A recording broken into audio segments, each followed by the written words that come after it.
up in here in the middle of the freaking broadcast. I'll come on bug you later on, but we're talking about cool stuff. So, are we live now? We will be in about 1 second, but that's fine. So I was going to ask, do I look at that camera right there? You look at that camera right there. That's what I'm going to look at there. You're going to be good on that camera. So we're live.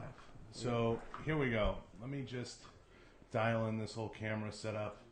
Get everybody figured out because everybody's here trying to talk to Jeremy about cool shit in the studio. Everybody loves Jeremy. Everybody loves Jeremy. He comes to my shop and shuts the shop down. Seriously. What is that all about anyway? So we have a showroom, sort of a museum. It's Welder up. And we got a bunch of cool art and cars and decor in there that he likes to come shoot at. What is it about Jeremy that makes him so lovable? Oh, Jeremy, he's a big guy. He's soft. You can kind of give him a hug. He's cuddly. He's cuddly. But the fucks he gives or not? Oh, he doesn't care. Doesn't care one bit. Like, he's looking through the glass right now, flipping me off. So it's like, doesn't care. So anyway, we're live. I'm about to spark it up here. We're going to chop it up with Joe from Welder Up. I'm really excited to have Joe in. This is going to be sponsored by KVAR. Go visit KVAR.com. Check out some of the different stuff at KVAR.com. Don't forget to check out KVAR. Joe from Welder Up. I'm a huge fan. When I heard you were in the area, Jeremy told me all about you guys. I've been paying attention to you guys a little bit from a distance, saw some of your stuff, of course, seen some of your stuff on TV and different showcases and everything, and I was like, damn, this shit's badass. I didn't even know you guys had IG or everybody was on IG, and that was like a thing, but, you know, I'm a little slow on the uptick with some of that. But I'm a fan, man.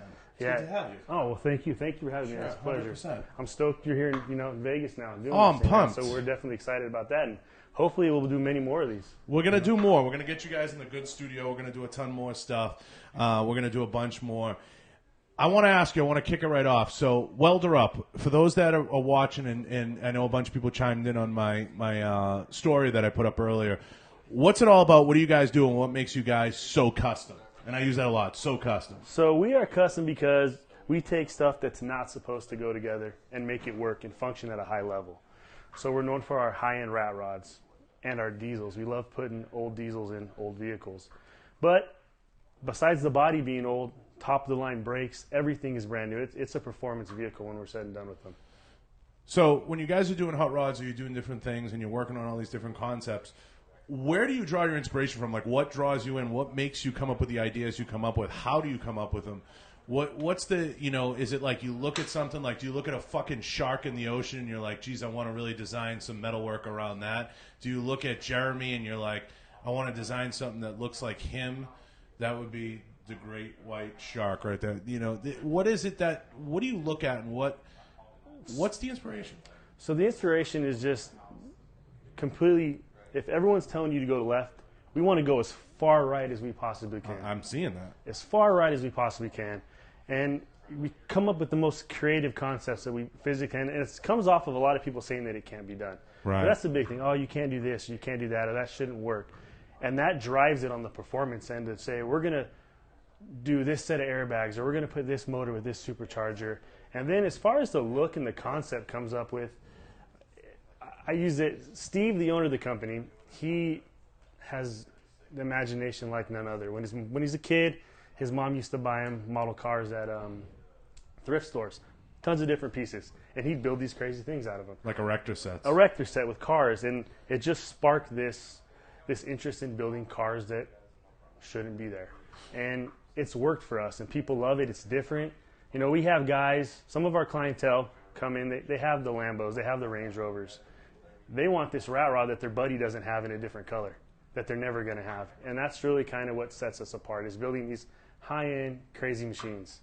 So what is it about cars and guns and MMA? Like, is this just man shit, or what makes it all kind of come together perfectly? I think it's just badass. Plain and simple, it's badass. Just it's fun. badass. It's just being badass. It's everyone's so stuck in this, I got to be a certain way. I have to do a certain thing, especially in society now. There's no uniqueness, and it's nice to have this guns that are different, cars that are different. MA, just being a badass in MA.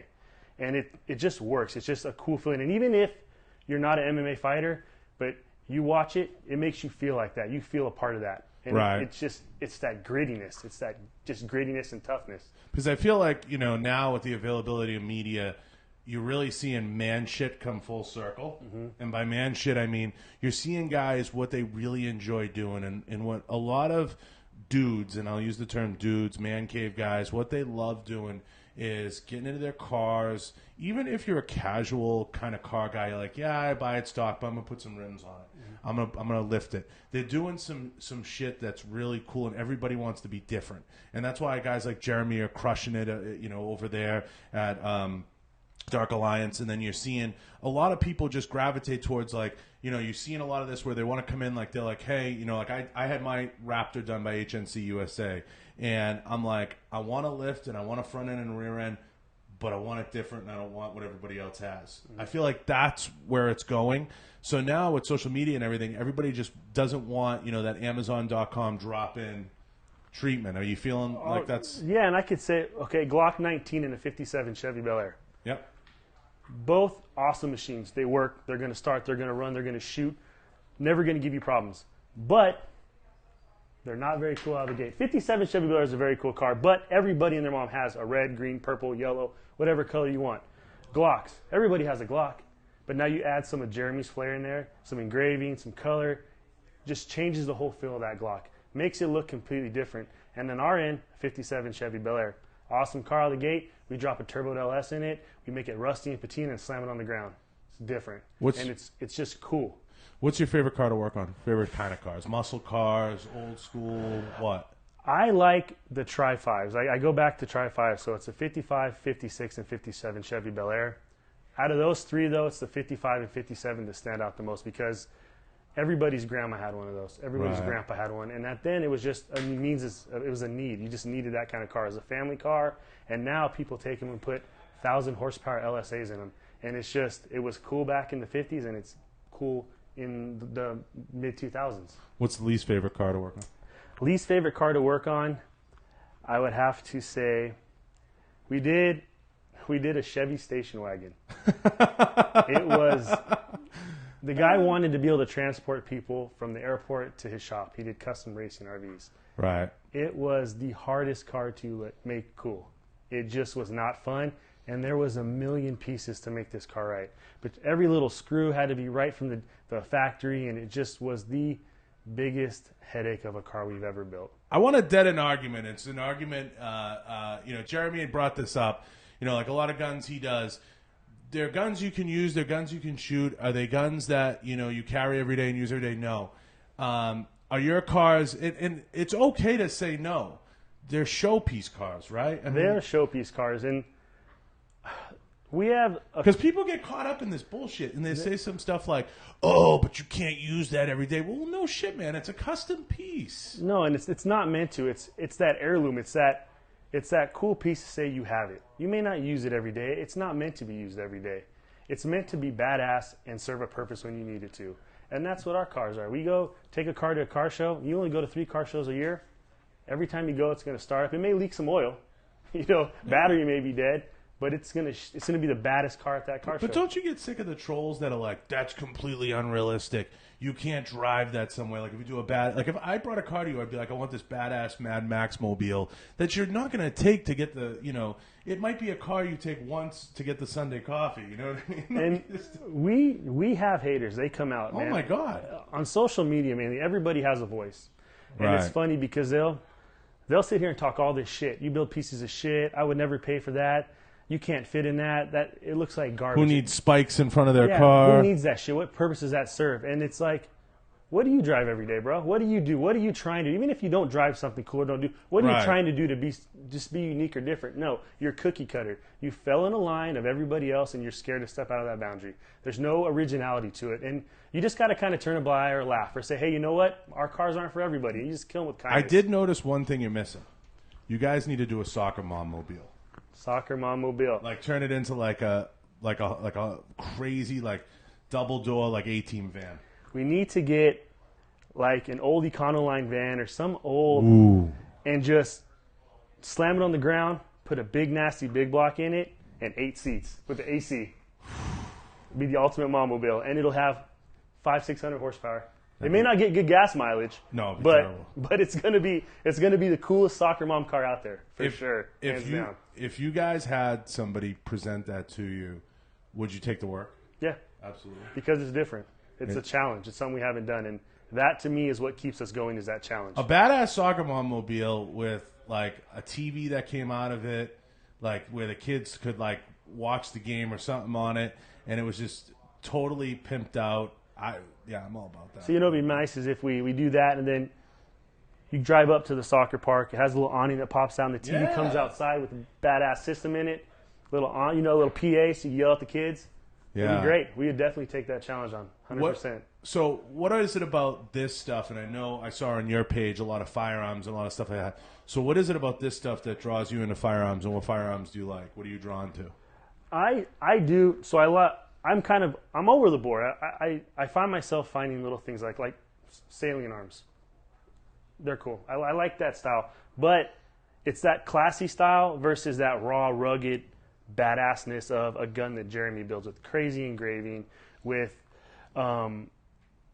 fuck you, all that shit. Yeah. That's just you don't have to. It's okay to say fuck you and not. I don't agree with what you think of, and I don't give a shit. And I love that about firearms is like it's just you can be unique, and you can state an opinion. You can have what you believe in on your gun, and it's just badass. And I just enjoy it. I love firearms. I love shooting. It's a freedom that people have fought for, and it's just fucking cool. Yeah, I mean, one of the guys chimed in, American Merit. He's a longtime listener. He says, showing off to your drinking buddies, but I think it goes beyond that, and I think that's what you talked about. It becomes almost like an heirloom piece. If you're going to drop Merit, and I think this Jeremy kind of harkened back to this when we were talking about cost. If you're going to drop $3-4 grand into something, it's going to become a little bit more than that, and I'm talking about a pistol. If you're going to drop 20 grand into a car, which is probably where you start, somewhere in that neighborhood, 15 or 20 just to get in the door. It's going to become more than that. It's going to be something you're going to give to your kids, and they're going to run. And like you said, the battery may die, but it's going to be something that is going to be a showpiece. You might take it out on Sundays. You might use it from time to time, but it's a showpiece. It's not something that just kind of sits in the safe and doesn't do anything, but at the same time, it's not your Monday through Friday. It's living, breathing extension of yourself. Yeah. Is a great way to look at it. Being a custom gun, a custom car. I mean, customizing anything, you're making it unique. You're jumping out of that form, and I think it's just today. I think it's just really cool that people are taking that leap and they're spending $4,000 on a gun to make it their own and making it just a living, breathing part of them. And I think it's really cool. What's the craziest project you guys ever worked on? Craziest project we ever worked on. I'll tell you one that we're gonna start working on soon, because I think this is going to top it. Top secret information. This is top secret. So we want to do a Burning Man / Wasteland weekend car where we're going to get a backhoe, which is a piece of farm equipment. It moves dirt. And we want to turn the bucket upside down and make it into a scorpion. So we've talked about this for years, and it's probably going to be our craziest car to date. Craziest vehicle. I mean, I don't know if you want to call it a car, but craziest vehicle. Craziest thing with 4 wheels. We built some gnarly horsepower cars in the past. Our staple cars, 1,500 horsepower, 2,800 foot-pounds of torque. It's a monster, but it's just a raw car. But just craziness. It's going to be that Burning Man car. We can hopefully start soon. So, now, what is something like that? Like just ballpark. I know a lot of this gets G14 classified. What is something like that cost? Very honest. Part of my role is I do a lot of the budgeting. I do all the stuff with the clients, and I tell them straight off the bat, to get a car in here for us to build starts off at $80,000. That's where we start off, and it goes up from there. And that's even if that's if you're getting the car. That's us getting the car. That's us creating from ground up everything. So let's just say theoretically, I drive a Bel Air in there, and I say, Joe, I want to put, and I'm thinking about the drinking guy. He's got 25 to blow. Would you take? Is that working? Yeah, so 25 grand a blow. So what we're going to do is we're going to ask him what he kind of wants, and we're going to say, okay, this is what we can do for 25 grand. And let's say we're going to airbag it, we're going to slam it on the ground, put new wheels and tires on it, put a great AC in it, and put a reliable motor in it. So we could put in a $10,000 LSA. It'd be used, but it's built. A brand new LSA is about 25 because I know where you guys are at, but I try to give the drinking man, you know. So the drinking man, you could definitely come in there with 25 grand and build something unique. And we would definitely take it. I mean, that at 25 grand, I'm wanting to build something that's I want to build something for you, everyday driver. Because I tell guys all the time that want to hit up Jeremy, I'm like, don't even call him unless you're going to spend a G to 2 Gs. Exactly. Like, don't even call him. Don't wait. You know, it's not an arrogance thing. It's if you want to get it done and you want to get it done right and you want to have a unique piece that people can look at, that's where you're going to be. Yeah, and it's you can go to the guy that does it for half the price. Is it going to be right? Is it going to be our standard? No. It's probably not going to be custom. Yeah, it's not. It's going to be store-bought stuff. It's going to be store-bought, maybe modified. Modified, but you can go in your magazine, you go down this, okay, I want this, this, and this, boom, shows up in 2 weeks. There you go. I mean, you don't want to be driving a Bondo car down the street. No,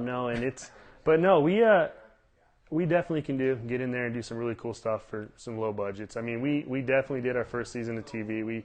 We built some gnarly cars for really cheap and short time. Because 80's not that bad, car included. No, and 80 you're getting also $80,000 you're going to get a built car that you could drive every day if you wanted to. Right. Our rat rods, our Model A's, you can get in those and drive them every day if you really wanted to. They're going to last forever. They're all mechanical on our diesel side, and they're reliable. They leak oil, but that's it. It's a diesel. What's the most expensive project you guys have worked on? Expensive project. We did 2 vehicles for a client, and it was just under $300,000 for both cars put together. So you could say they're $150 a piece. If you just wanted to cut it down, one was actually a little more expensive, but we'd say $150,000. And just to give you guys an idea, make sure you check it out, welderup.com. Make sure you check out their IGs. Joe's at Joe Welder, right? Yep. Joe Welder Up. And then the main page is Welder Up Vegas. Welder Up Vegas. Welder Up Vegas. I checked it out and did my research. But I've been kind of stalking them for a hot minute. And when Jeremy brought them up, I was like, damn, really? Really fun projects, really badass projects, stuff I was drawn to because I've been using Jeremy for years. If you visited some of my booths back when I was running companies now here and at some of my different companies, I've always turned Jeremy on to some of the brands I've worked with, and you've seen his work. Very similar, very dark, very gothic, very gritty stuff, and it really kind of appeals to me and kind of the brands that I've worked with, and it's different. And like we said, we're getting into now what I call custom. It's not store-bought stuff. It's not refurbished. It's not remanned. It's custom from the ground up. And when I worked with Joel at HNC USA on my truck, one of the things I did with my Raptor was I wanted it to be custom, but I didn't want it to be too over the top, and I didn't want something ridiculous because it's an everyday driving car. This is different. This is something that is going to be, one of those cars you take out and you're using it 12 times a year. 15 times a year, and 8 of those are going to be shows. That is definitely correct. Yeah. Do you ever do bikes? We built 2 bikes, so not ground up bikes. We did we redid one of Steve's bikes, which is an old Harley. We redid it, just kind of decorated it out for a little B story, and then we actually did a really cool one for some vets. We did one for the vets, and it was a 1947 Panhead, I believe it was, and Jeremy was actually involved in that, and we just went crazy on it, and it was dedicated to from World War II, Vietnam to current, and it kind of hit all the avenues, and basically the theme was a guy just came back from Vietnam and he had his bike and he's just traveling America and he's engraving stuff on his bike as he goes along. Wow. And that's kind of what we themed it after, and it was for a great cause, good charity, and it was really, really fun, and just the camaraderie was just unreal. It was a great build. Now, do you have veterans in the shop? Is that something that's near and dear? So, my dad was a Vietnam vet, my grandpa, so Sure. we have that. And then Steve's great-grandpa was a World War II, a gunner's mate in World War II, and he some really, really intense stories that he talked about that he told Steve kind of towards the end of his life. And so the military is really near and dear to our heart, and it's because of what they fought for allows us to do what we do today. And we can't thank him enough, and it gets to get goosebumps talking about it. Yeah, it's really become a service thing where you have guys, and service is a true calling, and you have guys, Leos, first responders, firemen even, I know a lot of guys, the Leos always give firemen a hard time. But, it's a service calling. And those guys don't do it for the paycheck. They do it for the love of the game and love of patriotism. And they love being involved in the community and participating in the community. And I tell everybody that is a calling, and that is a true calling, and that is a service. And everybody out there who has a family member or has somebody near and dear to their heart that has given their years, they do not do it for the money. So anything, you can do to shine a light on that or give back to the community, or if you ever see guys see Welder up doing any special projects, support that. That stuff is important. It's incredibly important. One of the reasons, I got into the firearms business was because, I had gone to the police academy, and I was like, police work wasn't going to be, an avenue I was going to go down forever. And I loved the working with the brands, and I loved developing the brands, and I got drawn to it. And it was, one of those things that, I love seeing, the service members and seeing all the patriotism in the business. It's tremendous, and it's near and dear to all our hearts. And I think, one of the things when you do a special project, there's always something that touches you about it. There's no question. There's something that, like you said, gives you the goosebumps, gives you the willies, because we all have a member of our family. My grandfather had 11 brothers. They were all service members. My uncle was a service member. He was a boxer, and he was big into that, and he was a featherweight champion of the world while he was in service. He was the only active service member to ever hold the belt. Yeah. And, that was something that was near and dear to me. And I don't talk about that a lot, but it gets pulled. When you work on these projects, it pulls something out of you. So, I've worked on some special rifle projects through the years and things like that. And just talking about it, it gives you, wow. One of the guys said he's blowing up your Instagram page now. I mean, that's good, guys. Get out there and support these guys. Yeah, we appreciate it. We definitely appreciate the support, man. And we kind of getting back to our armed forces and our first responders. It's, to me, one of the most, it's the most unselfish thing you can do is risk your life for someone you don't know. And people don't realize what it takes to be that person. Because not everybody can do that, and it's the most selfless act that you can think of, right? I think I'm saying that right. And I just think it's true calling. Not everybody's born with that. It's a true calling, and that's how I explain it to people. It's a true calling, and service at any level is you're called to it, you're drawn to it, and a lot of people that get out there and say, "Oh well, they went into service because they weren't going to go to college, or they went into service because they didn't have any other options, or they went into police work because of this, or they went into fire department because of that." That's a cop-out, I know a lot of really bright guys I call, my friends that are still in and graduated with, and, that's a calling. And it's like anything else. You love what you do, and you should be proud of that. I love what I do, and I'm proud of that. But, that's a calling, and when you're able to put 20, 25 years into that, and some of these guys that do, 4 years then go into law enforcement, like my good friend Tony Sentman out at Real World Tactical, he was 18 years in law enforcement after his Marine Corps time. That's a calling. I mean, you don't give that kind of time because the paycheck's so good. No, they don't make, for the hours they work and what they have to do. There's not enough money in the world to pay. Other than I'll say it right now on air. Other than a tier 1 city in law enforcement, with overtime and everything else, you can make a good paycheck, a good living. We know that.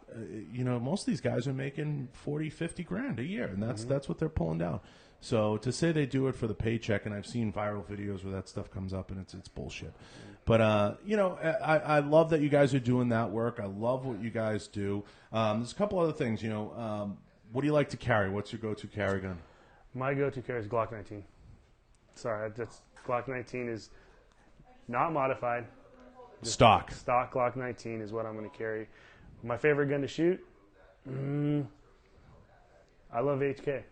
I'm an HK guy. I think they're HK. They're great guns too, reliability wise. But Glock, I think the Glock is simple. Simplicity serves a purpose, and it's going to go on fire every time it's reliable. And when my life's on the line and I have to protect my family, there can't be any mistakes. AK or AR? AK or AR? AR. AR for precision, AK for fun? But yes, definitely. That's the way I categorize it. Shooting an AK is, I love watching my wife shoot, right? And she gets in front of the AR-15. She's pretty on it, but it's just going through the rhythm. She's out there shooting, hitting steel. It sounds cool, but she gets on that AK, and there's just a different feel. She starts smiling, and it's just there's just something about. You want to have fun, you go shoot AK. You want to blast and stuff and just have a good time with your friends, AK all the way. Yeah, it's nothing, you got to have both, right? A wise man, Lou Biondo of Business End Customs, once said to me, you need to own 5 guns.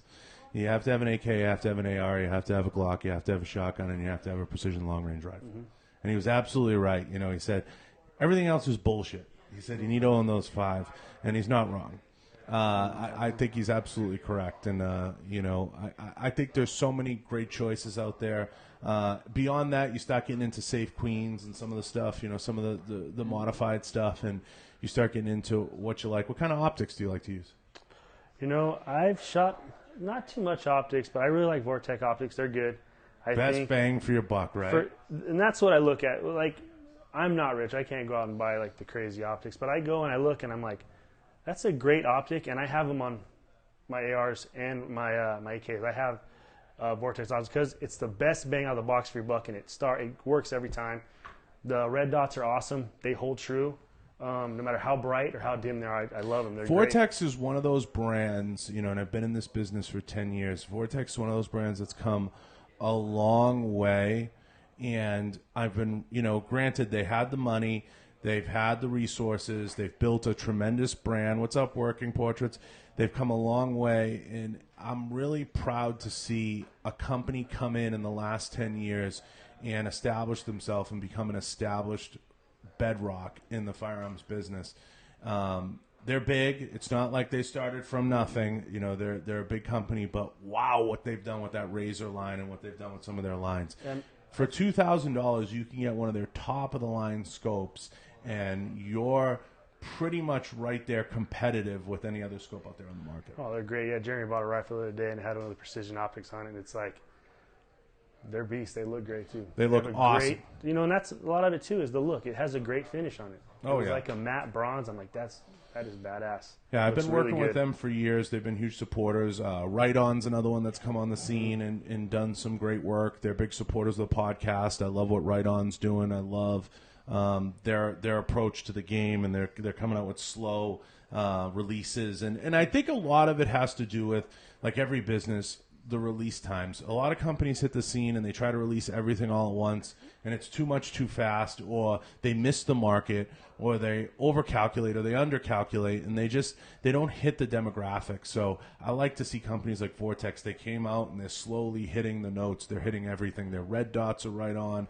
Their scopes are really dialed in, and they're starting to come out with a lot of first focal plane stuff, which is the key. And now they're getting into that space of that 4,000 and 5,000. They're going to come out with some high-end stuff. They're going to be there. And I think what's great is, like some companies, I think I've seen they rush a product, and it comes out and it's absolute garbage. It's dog shit. To where if you have the money, there's nothing wrong with taking the money and taking the time to do it right.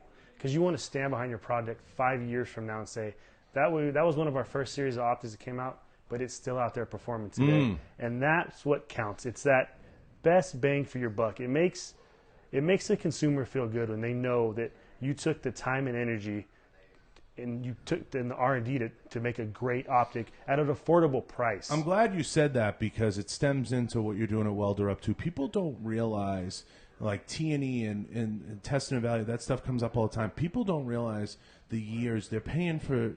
When you hear 20 grand, 30 grand to get into a car, they don't realize you're buying the years of development and the years of understanding what's going to work and what's not going to work in a car, in an optic, in a firearm. You're buying that level of expertise, and that level of expertise does not come cheap. A lot of people, joke that I know that are SMEs, subject matter experts like you guys are with cars. They say, let me just take the 20 years I have of experience out of my brain and let me just put it in yours, and then you can have it. Well, you can't. You have to pay for it. You're paying for that expertise of what will work and what won't. That's why you're not going to Joe's Chop Shop to get stuff done. Exactly. You want some of the things, like in the car world, I'll kind of get back to it. People, when they airbag cars or they do their suspension work or even do their brakes, it's not, they go to these good old boy shops or my buddy's shop, he's going to do it for X amount of dollars, and it gets done for $1,000 instead of $5,000. And you're driving down the road and something breaks and you hit another car or you destroy your car, and it shows.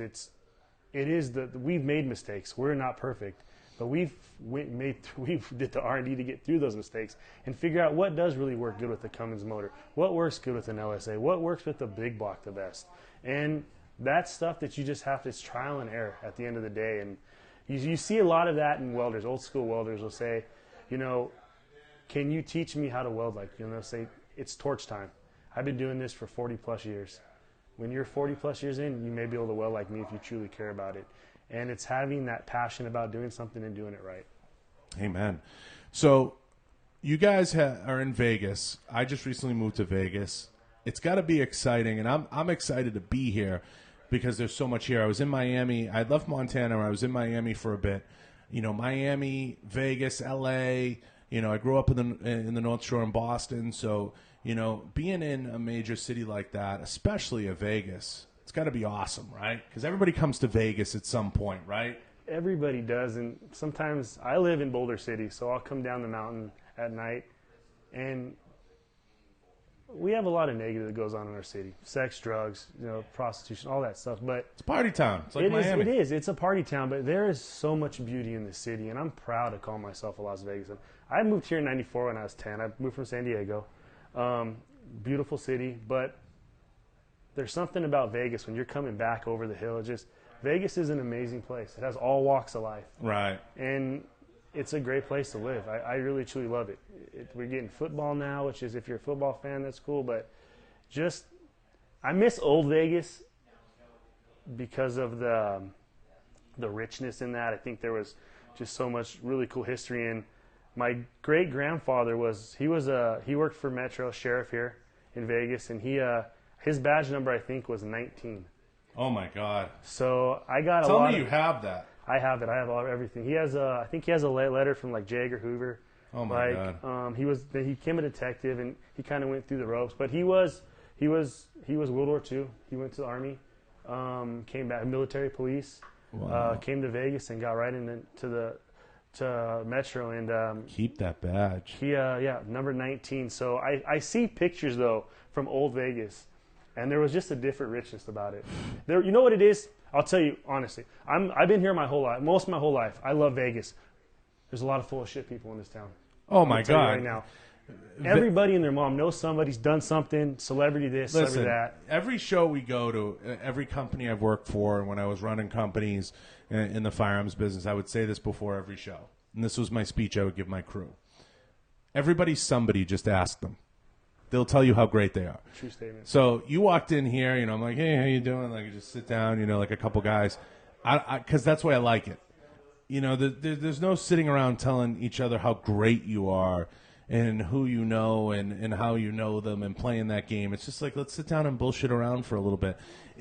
People, that's lost. And then one of the reasons I started the podcast, Joe, is I wanted to get back to just sitting around and bullshitting and talking and just telling stories, because you get tired of hearing how great people are and how great, you know, I know this one, and last week I did that, and, you know, listen to me, and I'm so great. And, you know, I like dudes that can just chop it up and chill out and just have a good time no matter what. I'm nobody. You know, I'm Joe. Nobody. You don't have to be nobody, but it's. But you know, I'm just saying, I'm saying. I'm just honest. I'm not trying to be someone now. You're not trying to be something now. That's lost now. I think Instagram helps companies tremendously. It's a great marketing tool. It's a tool. Great business tool. But I think there's a group of people on there that try to make themselves look better than they are, and it's hard for a younger person coming up to have to see that, because you may have a Range Rover in your post, but it's your mom's, or you're renting it, or you live in an apartment with 3 people. Which gets me to my next question. It's right on here. It's funny you bring that up. Is, you know, I ask every guest this, you know, what do you think of social media? And you started to get into it.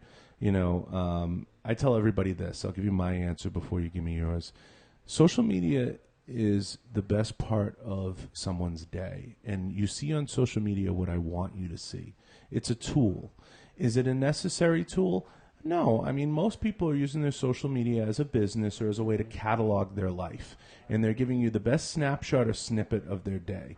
Those people that try to live vicariously through other people or don't have their own shit going on and, you know, become haters or become trolls on social media, those are people that just are unhappy with their own life and don't have their own shit going on. What do you think of social media, and what do you love and hate about it? So I look at social media for small businesses and someone who is extremely dedicated and really wants to be an entrepreneur, not just put it in their description of what they are.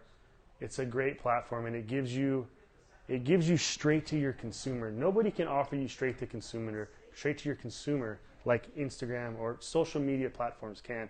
And I love that about it because it gives that small voice a larger voice. Right. And if you're honest and true about your product, it's going to spread like wildfire. Right. But on the other hand, it's a dangerous, slippery slope. You can get some people. I think you go to a Starbucks, right, or go to any coffee shop, or go to the mall.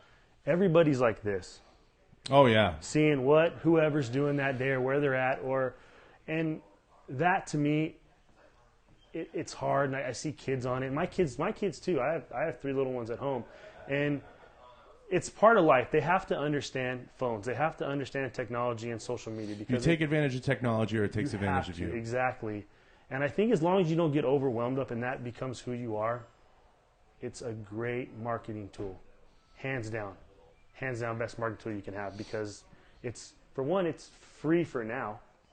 And like I said, it's directly to your consumer. I was very happy because my skill is really networking and people. You know, you don't have to look far on my IG to see that. My skill is networking and interacting, and I love interacting. I wouldn't have started the podcast if I didn't love it. Now, with that being said, one of the things I gravitated towards very early was media, because of the fact that media, like you said, is a tool that's available to us. And I said very early on, I said, if I don't take advantage of this and I don't use this, it's going to be used against me. Now, social media and the firearms business don't mix. There's shadow bans. There's everything. We've been battered. We've been beat up. There's no easy way to market firearms on social media. And to an extent, a little bit of the stuff that you guys do probably gets beat up a little bit and lauded because it's not mainstream. Now, with that being said, do I think everybody needs social media? Yes. But would I tell every young adult this? Put the phone down for a little while and learn how to have basic interaction, because if you develop those skills, those networking skills, a lot of kids are losing them. And when it'll pay you huge dividends when, you know, like it's like my theory on college. You know, my theory on college is this: go for a semester. You don't want to do it, drop out. I'll support you 110%. But if it was my own kids, I would say go for a semester. You want to know why? You're going to meet and interact with so many different people that weren't in your neighborhood, and you're going to develop a skill set.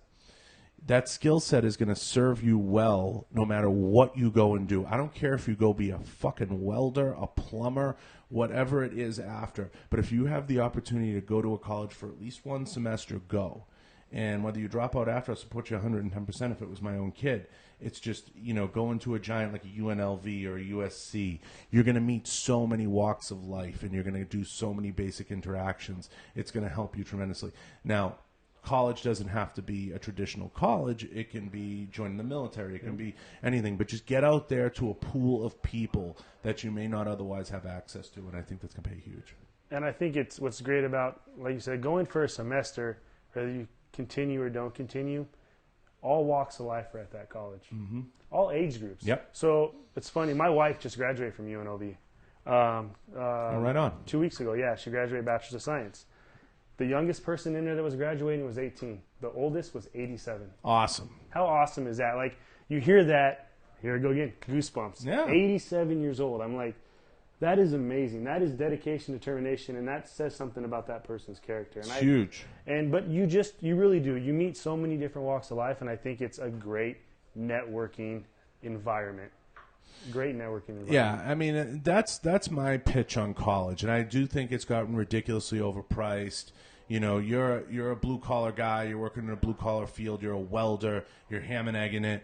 How do people get into your business if they want to? Because I get that question 1,000 times about the firearms business. People ask me, John, how do I get into it? When I was a CEO, I was getting resumes every day, and they're like, how do I get into your business? And my answer was the same. I don't care. It's the same as it was when I played sports. if you're going to sleep on the coach's couch to get you might have to do that. And you're not going to get rich in any of these businesses.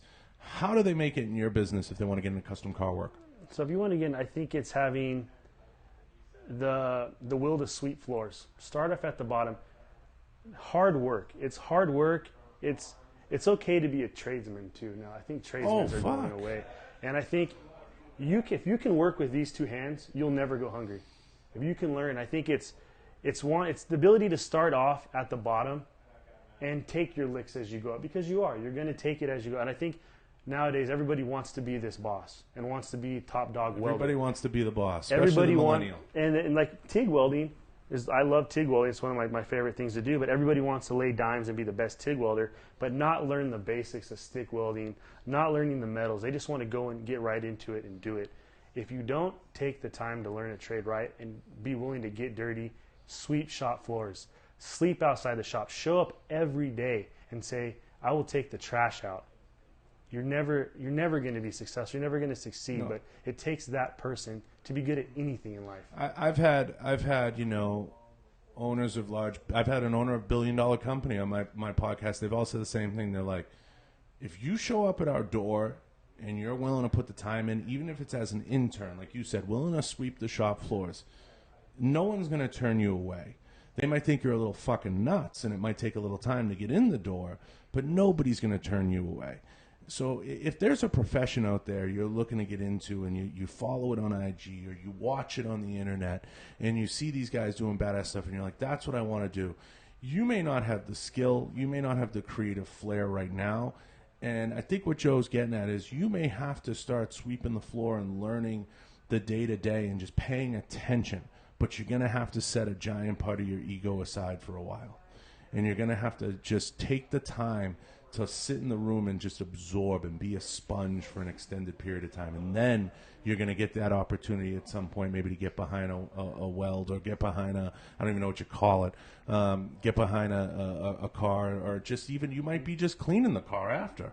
And there's nothing wrong with that. And it shows, for one, it shows your employer, the company you're trying to work for, that you're dedicated and you don't have an ego, because egos are some of the worst enemies of anybody, is having too big of an ego. Ego doesn't fit in the room, and it's willing to step back and say, I'm willing to get dirty and do whatever it takes to become in this or get into this industry. And it shows a lot about someone's character if they can. And I think it's kind of lost nowadays. And don't be afraid to be a trailblazer. I was a 36-year-old CEO of a firearms company, and a lot of that was because I was doing things no one else was doing. Don't be afraid to take those chances and be a bit of a trailblazer. I look at every day as a gift, and if you can approach it from that standpoint, and you're not afraid to get in your car and drive, zigzag the country, you'd be very surprised. A lot of times people get content, they get comfortable. I'm sure when you started out, it wasn't easy. No. I mean, grinding. Yeah, you're in there sweeping floors. Yeah, you're taking trash out. You're cleaning up the messes. There's nothing wrong with it. There's nothing wrong with it. And everybody out there, and I know it's a question we all get, how do I, get into something like that? That's probably the way it comes in the DM, and that's the way I see it most of the time.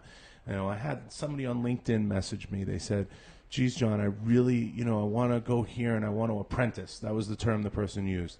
And I said, it was a major firearms company. And I said, bro, you just got to show up and just bang on the door and bring your resume and say, I'll work anywhere. And that's what I've said to companies in the past when I got started. And I started out, with companies doing demos, and I'm on ranges, and I'm training with Dom Rosso, and I'm training with Tony at Real World 10. I'm on the ranges, and I'm just kind of grinding it out. I became friends with all these people. And I knew them before they were somebody, even JJ. JJ will tell you, 6 years ago I met him, and they were all just getting started. I mean, we all didn't know what we didn't know. Everybody starts from somewhere. You just got to be willing to take that. Same thing with Jeremy. Start. Oh yeah, that's another thing. Take that risk. Yeah. Take that risk. Take that leap of faith. Don't be comfortable. Be uncomfortable. It makes you strive to be the best. Now, on the flip side, what advice do you give guys that are trying to start a shop and try to mimic what you do with little or no experience? Jeremy calls them the at-home gunsmiths. What advice do you give to guys? Just don't, or if you're doing it, take a few years to go apprentice somewhere if someone's trying to start their own thing. I think it's great if someone's starting to want to start their own business, start their own custom shop. I think that's awesome because a lot of garages are started in home garages. A lot of shops are started in home garages. The biggest thing is to do everything safe and do it right. Even if it's the smallest thing to welding, making sure that your welds are penetrating, making sure everything's hooked up, making sure that it's safe. So I definitely appreciate people who want to go out there and mimic stuff we do. Just do it safe for the customer and do it right and take your time. And if you don't know something, ask. Call us up and ask us. We'll share with you. Or not even saying that we know. We may not know, but we'll try to help you figure that solution out. But just take your time, do it right, and make sure it is safe. Yeah, I mean, a lot of guys, especially in the firearms game, they got into the stipple game or they got into the Cerakote game, and everybody was an expert. Everybody was a gunsmith. All of a sudden, it becomes a slippery slope and it becomes a dangerous path to go down. Those at-home gunsmiths that want to get their hands on everything and touch everything. And, I tell them all the time, I go, it's great, be entrepreneurial, get into that, but don't be afraid to go do a couple months and do some apprenticing and go sit with somebody. I think we have hats and shirts. We got hats and shirts. Dr. Dave's floating around. We got hats and shirts kicking around somewhere. We're finally going legit here at KVAR. We're finally going legit. We've been trying to get this thing up and running, and I'm real excited to be doing the podcast. And I want to have you guys back on, especially you and Jeremy, and eventually when we get into the other studio, do something where we get all you guys on together. It's going to be a lot of fun. I love what you guys are doing. I love that you guys are in Vegas. I love that you're working with the veterans and doing a lot of that stuff. It's huge. So yeah, we got some patches, we got some hats. We got the hat going on right now. There's the hat right there. There it is, man. How's it look, Jeremy? Good? There it is. So pretty. While he's putting the hat on, don't forget to check out kvar.com. Head over to kvar.com if you want to purchase anything at all. Head over to kvar.com. Don't forget, KVAR is available on the web and on IG. Check us out. And I thank them for sponsoring the podcast. And, of course, the guys from Welder Up Las Vegas. Check them out. Where can people find you? Where can everybody locate you guys? So we are the most active on Instagram. Instagram's a great platform. New content there every day. But we are getting heavily into YouTube again. We started off on YouTube. YouTube's huge. We are going back to YouTube. We can kind of have our own voice again and do kind of all the crazy shit that started it all. So we're getting heavy on YouTube, so check us out. YouTube channel is just Welder Up. Instagram's Welder Up Vegas. That's where you find most of our stuff. And we're new If content somebody wants to hit you guys up about a project, what's the best place? Shoot us an email. Super simple. Just info@welderup.com. And just give a little brief description of what you're wanting, and we'll get back to you as soon as possible. I try to tell everybody, stay out of the DM with some of those deep dive things. It gets heady. It's hard because you just get so many of them. The DM's not customer service. No, and they shove them in different categories. You don't even see half of them. You don't even see them. So don't slide into the DM. No. Email works best, or phone call. We answer the phones. Oh. So, I was like, oh. I don't answer. Oh, when really? Jeremy calls me, I really? I push ignore, and then I text him back in a meeting. So I'll call you in an hour. I'm going to make a promise to you guys, Joe and Jeremy. When we get the new studio set up, I want to get you guys in, and I want to do a three-way. Hey, I want to do a three-way with you guys, and we want to talk all custom stuff. All custom stuff. Get into the custom stuff and talk about that. I appreciate you coming down, Joe. We didn't even scratch the surface, and we've been on for 50 minutes. But I appreciate you guys taking the time to stop by the office and say hi. You guys are local. I love having local guys on. It's awesome. YouTube is the way to go, though. I do agree with you. YouTube is something I've been pushing on a lot of the brands, and I've been telling them YouTube is the best way to interact with everybody. And make sure you check out Welder Up everywhere they're available. Send them a message. There's no project too big. I mean, have you done a house yet? Yes, we've done some house stuff. We've decorated some barns. Manteriors. I'll say it. Manteriors is coming. It's coming. Could we do some signage in here? Yeah, we can do some legit stuff in here. Dave, did you hear that? They can do signage in here. Woo-hoo. So we'll do something. Hopefully we'll get next step. We got KVAR hats. The next step is we might actually get a logo. We can knock out a logo. We can get a logo the size of Q in here. So I appreciate you guys coming down, and I appreciate everyone tuning in. Remember to tune in everywhere this podcast is shown, iTunes, everywhere.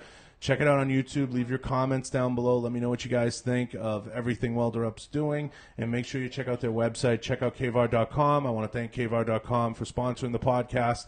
Everybody who's looking to purchase anything for your firearms, head over to Kvar. And thank you to Jeremy for carting you down here and playing chaperone for a day. Sorry I was late. I was a little late today. It's okay. I was a little late. I apologize. The Dark Alliance Mobile is outside. We got to get that thing into Welder Up. Can we do something? Can we put I think it should be done in ugly stages. Like we should do a mean front end, and then leave the back end shitty, and then The whole thing Let's- right now. I mean, it's gonna be. Let's just let's just do one part of it. Yeah, just one. Let's do one fender. Let's just Let's do a stink bug it fender. out. You know. Dude, you don't answer your phone. You know where I'm at. I 15 hours a day. I want to see a Dark Alliance project, but I want to see it done in ugly stages. Like this is me losing my front end. This is me losing my rear end. We do everything backwards. Do it backwards. We're gonna do just a bumper. Do this badass retro job. But We can do that if I answer my phone. so I appreciate you coming down, bro. John, hey, For sure. thank you for having me Yeah, on. absolutely. From the bottom of my heart, I and we're appreciate gonna get it. you shooting some of our guns and Yeah. hanging out. We're gonna do some of that. I'm gonna sign off and thank all you guys on YouTube, and I thank everyone who tunes in. Thank everybody on iTunes. Remember to leave a comment, like, and subscribe, and remember to head over to kvar.com. I appreciate everyone. Thank you, We're gonna guys. sign off. I appreciate you all. Talk to you soon.